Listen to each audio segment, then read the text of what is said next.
नमस्कार. महासागरच्या खरीखरीमध्ये मी सुजाता आपले स्वागत करते. गेली 6 वर्ष रिझर्व्ह बँकेचे गव्हर्नर म्हणून शक्तिकांत दास हे काम पाहत होते. त्यांची कारकीर्द आज संपलेली आहे.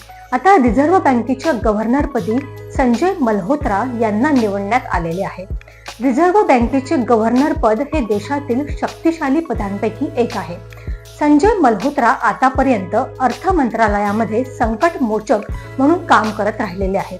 देशाचे अंदाजपत्रक अर्थमंत्री मांडत असले तरी त्यांच्या मागे ज्या पद्धतीने मल्होत्रा साहेबांनी किल्ला लढवला त्यामुळेच त्यांना हे पद मिळाले असावे.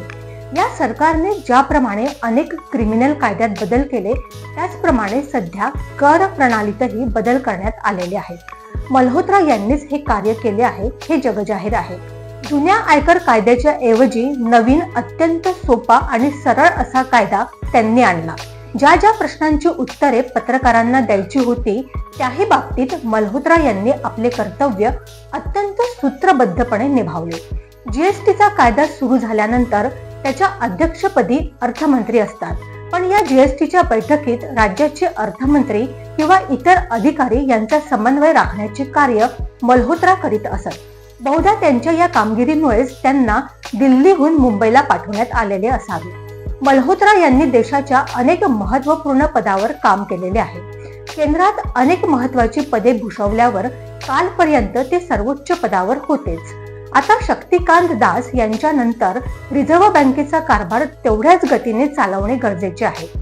देशातील अर्थकारण सध्या म्हणावे म्हणजे ज्या पद्धतीने चालावे त्या पद्धतीने चालत नाही असा जो आरोप होता त्याला उत्तर देण्याचे कर्तव्य मल्होत्रा यशस्वीपणे करतील अशी आशा सरकारला वाटते. सध्या देशाचा विकास दर 5.5% कमी आहे. त्यामुळे देशाच्या औद्योगिक विकासासाठी सध्याचे जे व्याजदर आहेत त्यात कपात करणे गरजेचे आहे. व्याज कपातीसाठी सध्या जबरदस्त मागणी करण्यात येत आहे. ही व्याजाची दर कपात केल्याशिवाय आता आपल्या समोर दुसरा पर्याय नाही. शक्तिकांत दास यांनी जवळजवळ 2 वर्षांपासून रिझर्व्ह बँकेची परिस्थिती जैसे थे ठेवलेली आहे. आता यापुढे पुढील 2 महिन्यात पतधोरण ठरवण्यासाठी बैठक होणार आहे. तेव्हा देशाचा अर्थसंकल्प सादर करण्यापूर्वीच बहुधा मल्होत्रा यांना व्याजांचे दर खाली आणावे लागतील. कर प्रणालीत ज्याप्रमाणे मल्होत्रा यांनी सुधारणा केल्या तेच कार्य ते आताही करतील यात शंकाच नाही. देशाची अर्थव्यवस्था सुदृढ करण्यासाठी त्वरित पावले उचलावी लागणार आहेत. मल्होत्रा ही सर्व कामे यशस्वीपणे करतील याबद्दल तीळ मात्र शंका घेण्याचे कारण नाही.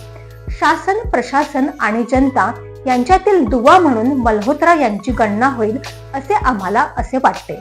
त्यासाठी त्यांना खूप खूप शुभेच्छा. अशाच घडामोडींसाठी बघत रहा महासागर. अजूनही तुम्ही आमच्या चॅनलला सबस्क्राईब केलं नसेल तर लगेच सबस्क्राईब करा, लाईक करा आणि बघत रहा महासागर. नमस्कार.